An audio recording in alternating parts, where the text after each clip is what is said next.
खुद कोई नाम निहाद दहशतगर्दी करवाकर पाकिस्तान का पानी बंद करने के बाद कोई नया मुतालबा करना और यूं पाकिस्तान को ब्लैकमेल करना वगैरह।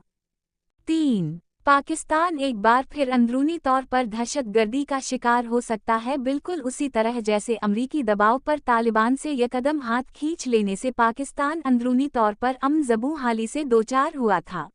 4. मतलूबा अफराद की किसी कस्म की हवालगी पाकिस्तान को भारत के आगे एक मर्तबा फिर लाचार कर देगी और पाकिस्तान बैन-अल-अक़वामी सतह पर अपनी अस्करी दिफाई ताकत के बावजूद बतदरीज कमज़ोर नज़र आने लगेगा।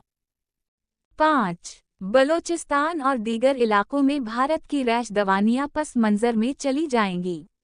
ऐन मुमकिन है भारत पाकिस्तान में दहशतगर्दी में इजाफा कर दे। चुनाचा देखा जा सकता है, जनाब बिलावल ज़रदारी भुट्टो के इस ऐलान और लचक के बाद भारत हालिया जंगी चबखलिश में दिफाई पोजीशन के बावजूद अपने मकासद में कामयाब नजर आएगा।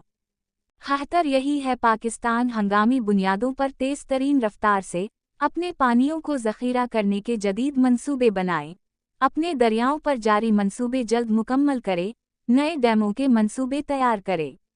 इसके साथ साथ बैन-अल-अक़वामी तौर पर सिंध तास मुआहिदे के हवाले से अपने पानियों का मुकद्दमा बेहतर अंदाज में पेश करे। वीडियो देखने का शुक्रिया। अपने तासुरात को कमेंट्स बॉक्स में ज़रूर बयान करें।